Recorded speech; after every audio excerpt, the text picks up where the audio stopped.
So 5 years ago, moved to Mexico, no retirement, no investments, no 401k, none of that.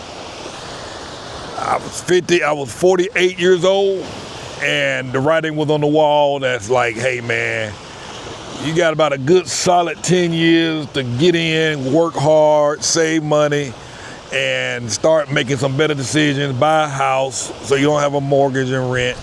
And so we chose Mexico so that we could move to a place where we can cut our expenses drastically. I thought we were gonna have to rough it out when we got here, but surprisingly, it was the complete opposite. You know what I mean? We had luxuries here that I could never have imagined had we stayed back in the States. Some amazing opportunities and luxuries as a result of moving here, and I'll share some of that with you perhaps in this video or another future video. You know, now, downside is I didn't stick to the plan. We got down here, we started off great, and we saved more money than we ever saved. Excuse the wind blowing out of my face. Saved more money than I ever saved. But the issue with that was, now that we had a lot of money, it was easy to tap into it and spend it. You know what I mean? So we feel we are way off track. And now, about 2 months ago, I posted that we were looking at leaving Merida and moving and starting over somewhere else. And so, but after sitting down and reflecting, we quickly realized that that wasn't a smart thing to do. We need to sit tight, stay put, and get back on track to the plan. I'm gonna turn this thing around so y'all not looking at my mug. Get on track, stick to the plan, and stay the course. And that's what we're doing. So, you know, one of the things, I've started day trading and learning about investments and stocks and all of that stuff. And one of the things that day trading has taught me is we had to do something where we call journaling, where we have to journal each trade that we put on. And as a result of journaling, we're able to try and identify and figure out what made the trade go good, why was it good or why was it bad, what signals did we miss, what could we have done differently, what could we be aware of next time before we hop into a trade. So you're writing all that stuff down. So I was like, man, let me journal each of my days, journal my day. And so a few weeks ago, I started journaling my days, and I quickly realized, real quick, within the first 5 days of journaling, I was like, man, there is absolutely nothing that we're doing that's moving us closer towards buying a house. You know what I mean? You know, so we wake up each day, and what I learned, we eat out a whole lot, which I already knew that, but when you write it down on paper and see it on paper, it tells you a whole different story, especially when you're calculating how much you're spending. We're eating out every day. How much did you put aside for the house? Nada. How much did you earmark? What's your budget for the house? Don't have a budget, don't have a range, don't have an actual number. You know what I mean? How much, you know, what date do you intend to have a house? When do you intend to be moving in, buying a house, paying the down payment, whatever? Nada, don't have none of that. What did you do this week to move you closer to getting the house? Nothing. And I was like, man. But we made a lot of effort going out to eat every day. And it's not saying we can't go out to eat, but where was we eating at? Eating at expensive damn restaurants. Because, you know, I've showed videos with y'all before saying don't have to go out and eat at these expensive places. You can go to these local mom and pops, which we do. We do frequent a lot of mom and pops. But the savings are immediately wiped out on the 1 or 2 occasions where we go to the more traditional, big brand, more expensive luxury type restaurants. And so, and for a person that doesn't have the money saved up to buy a house, we shouldn't be eating out at them places. You know what I mean? We just shouldn't be spending that much money. entertainment, the house that we have, a bigger house, a lot more air conditioning units, which equals larger electric bills. You know what I mean? It's the little things that sneak up on you, and these are not little, but it's the little other smaller little things that catch up to you. So while we're able to save a lot of money on a lot of other things, you got to be mindful that just because you're saving a lot doesn't mean you're saving. You know what I mean? Because things are cheaper doesn't mean your expenses at the end of the month are less. You know what I mean? Because your habits are your habits, and we eat, we shop, we buy, we order stuff on Amazon, we order stuff on the Rappi app where they deliver stuff to your house. It's cheaper, easy just to be like, hey, bring this stuff to me so I don't have to go get it. But you're paying a small fee for the delivery, even though it's small, $1, $2, you might be tipping. But if you're doing it 8-10 times a week, because of the convenience, it's costing you. You know what I mean? And then when you look at the items that you're buying, it's not necessary. It wants more so than needs. You know what I mean? My kids, I told them moving forward, y'all gotta buy your own stuff. Snacks and candies and chips and sodas, all that junk. I'm like, I ain't paying for it no more. I like, when I buy it, there ain't even none left for me to enjoy because y'all eat it all up. So since I shut that down, shucks, my bill has drastically dropped. So places like here, my cell phone bill, this is some of the ways that we save. Our cell phone bill is $10 a month. Unlimited calling, unlimited texting, anywhere within Mexico to the United States and Canada, $10 a month. I was paying almost $90 a month just for my cell phone bill in the States. Times that by 7 of us. We had 7 of us live. We got 5 children. At one point, we had 7 phones. So the savings on that is drastic. You know what I mean? Our Netflix bill is almost half what we pay in the States. Your Apple bill is half of what you pay in the States, because in Mexico, because the economies are different, you pay less for the same service. Pandora is half the price. Prime is almost half the price. So you're saving on all of these little small things. High-speed internet, fiber optic speed. I'm talking about fiber optic, like 1G is like $50. Now, we also have another plan where you can just get it for like 300 pesos, which is almost about $15, $18 a month for fiber optic speed, and running at about 450 megs of speed. That's fast. You know what I'm saying? So a lot of stuff is cheaper. The other day, I cracked one of my teeth in the back. Cracked, it was dangling, and the edges was cutting my jaw, cutting the side of my tongue. This was 11 o'clock at night. I was like, man, I can't sleep with this thing. I'm scared this thing gonna break off in my mouth and choke while I'm asleep. And so I went online and said, let me find a dentist so I can go see him first thing in the morning.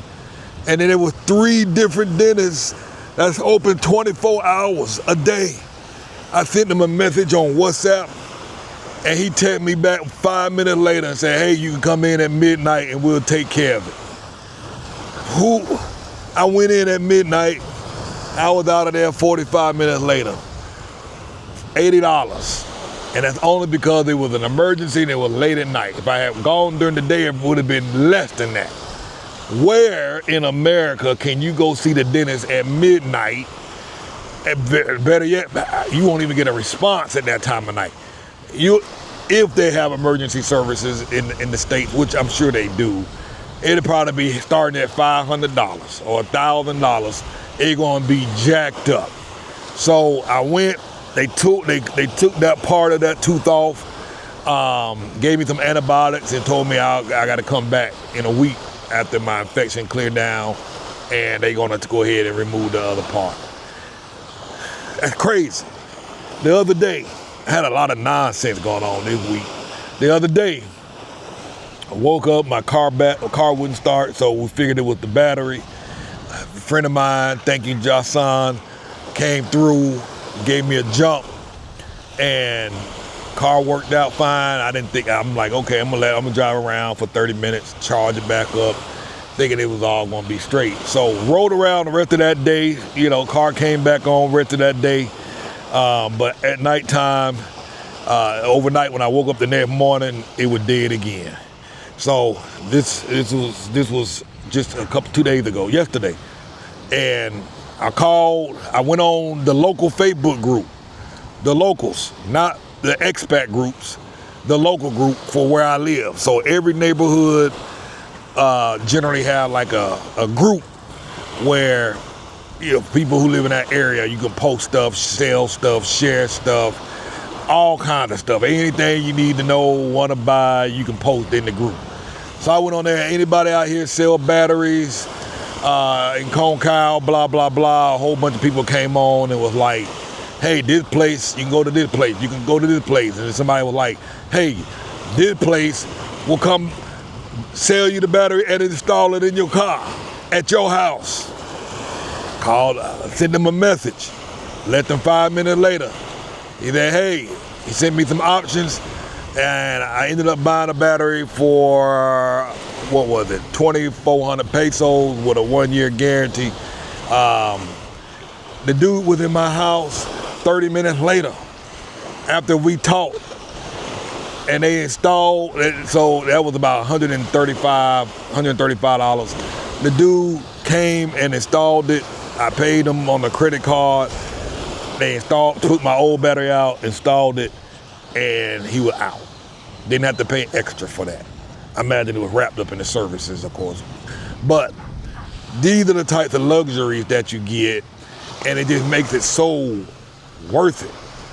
Honestly, I don't even know why I was trying to get up out of here. You know what I mean? Like I said, the ADD is a blessing and a curse at the same time. Leaving forces you to start over, and how can you start over when you never finished the task in the first place? And so this is one of those times where I just have to force myself to sit still, sit tight, and go back to the drawing board, and we're gonna get this thing right this time around. As long as we get the house, we're free to go wherever we want. You know what I mean? Like, it was great today. It was great today to come out here to the beach. And you see all the people out here in the water. They got their jet skis out there, and then they park them, and you see, I don't know if you see the little heads way out there in the water. And normally there's paragliding that's out here. You generally see them out there. Look at these two, Charlie and Haley over here doing their thing. It's a beautiful place. So it was a blessing that we can come to the beach. We decided at the last minute. The beach don't cost anything. You know what I'm saying? The beach don't cost anything. We went to that spot, Eladios, where all we gotta do is buy drinks. They bring a whole bunch of table food out, and so we drunk there, ate the table food, got out of that place under $12. You know what I'm saying? And got the benefit of sitting inside of an area with Wi-Fi, cool air.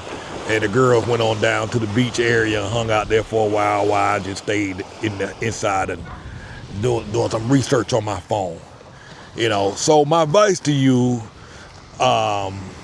is just to start journaling and having some solid deadlines, some solid to-dos for each day.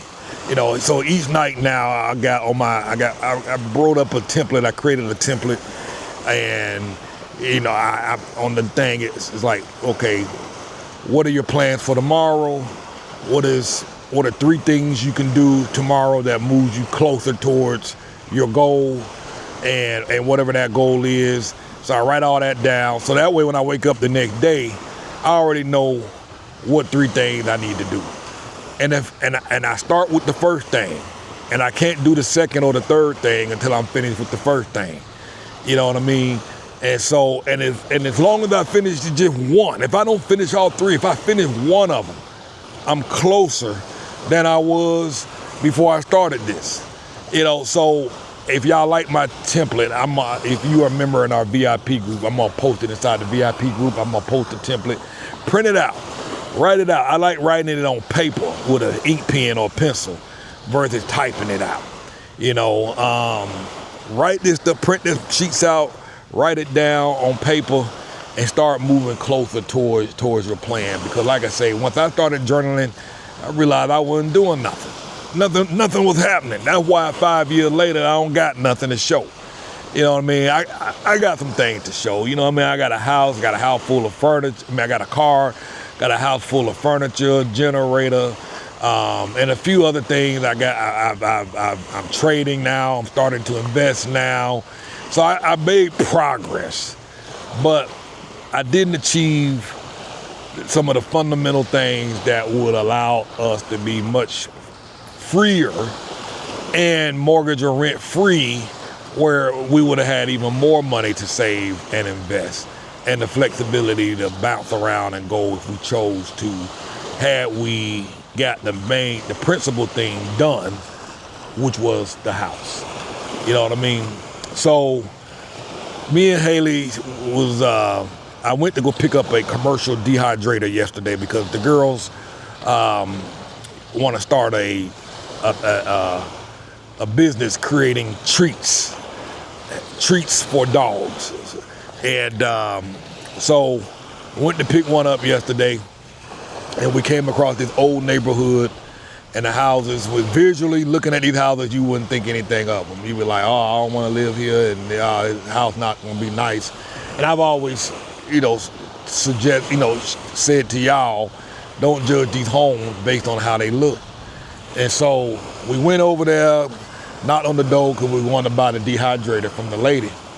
And she was like, she opened that door and it was like, whoa, wow, this place is beautiful.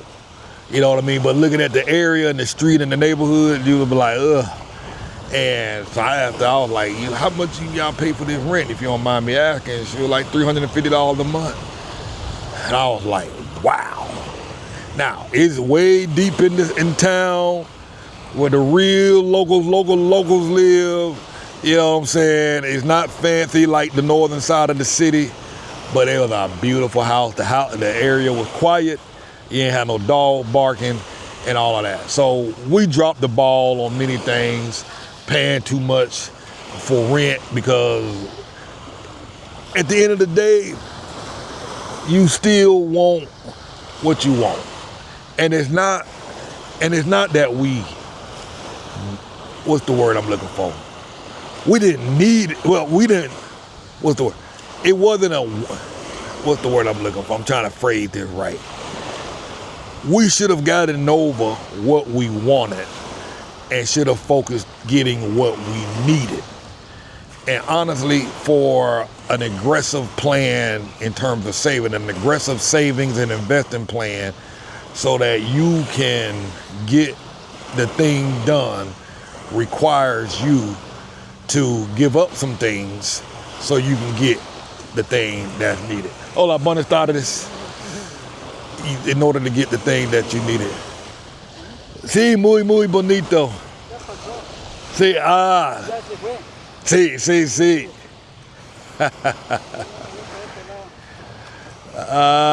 Excelente. Que tenga buen día. So it's, to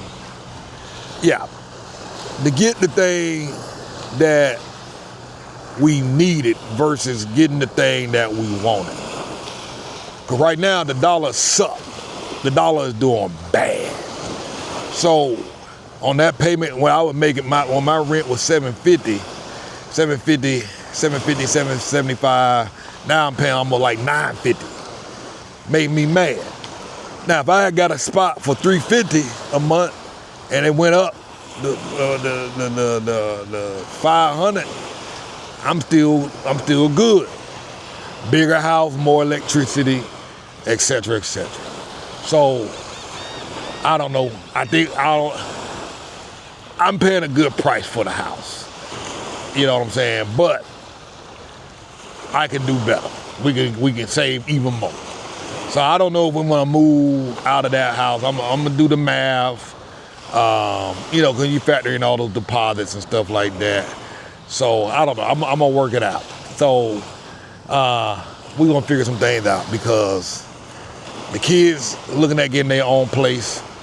by the end of the year, hopefully, ideally, that's what they say. So I can't make 100% decisions based on what they talking about. But that'll free me up to get a smaller place. And it's damn sure free up my electric bill because, you know, them jokers, man, they be running the air act like they don't know what's going on. Just running the air. They don't care. So we got to get it together. Got to get it together. Got to get it together. You know what I'm saying? So I just wanted to share that with you, man. I'm going to tell you the quality of life out here is real. My hardest job is convincing people that the stuff that I be saying is true, is real. And sometimes it's just hard to believe, and I get it. Because there's still nice houses out here you can get for $350 a month. There's nice houses you can get that you can buy for $50,000, $60,000, $70,000. They here. You know what I mean? They may not be in the visually pleasing neighborhoods that you want to live like in the north, but they're safe. I met a couple, a young lady reached out to me online the other day, and she was like, Cortez, I saw your video. I relate to y'all 100%. We did the same thing. We blew through our money, blew through our savings, and we were supposed to be buying a house, and it didn't work out. And you know, and they ended up finding a place in a town called Signup. Hopefully I'll get a chance to go out there and interview them. And she like, we was able to get a house. We fixed it up. We got a garden now. You know, we don't have a mortgage. We don't have to pay any rent. She was like, it's not all grand and beautiful, but guess what? We free from a mortgage and rent. We have our own place. We have a garden, and we can do things that we want. And she was like, but we almost blew it. So I know what you're talking about. So she was like, feel free to reach out to me. And hey, come see what we got. So you can, maybe that'll motivate you and inspire you to stay the course and stay on track. So as I said in the previous video, if you haven't watched the latest video where we've decided that we're going to sit tight, we're going to get this basic plan set solid before we leave, and we are here to stay. So I'm revising my site, revising the services that we offer, revising the content, trying to try and make a lot of this stuff easy for people to do it themselves. So if you're looking for a place to live, you know, we're going to try and figure it out so you can, you know, help you find your own place. Also, if you don't want to do that, for a small service fee, perhaps we can assist you in finding properties as well, or there's some people that I can refer you out to that'll help you find a place. And so we're just going to try and make it streamline some things, make it a little bit more easier for folks. If you're not a part of our VIP group, I'd encourage you to join that. There's a link that says join VIP on our website, moveabroadandthrive.com. Take a look at that, see the services. If you want to talk, strategize, plan, figure out how you can have, you know, plan your escape out of the States or Canada or Australia or Germany. We've been getting a lot of people from there lately. Feel free to reach out to us on the website, book a consultation, moveabroadandthrive.com. Thank you.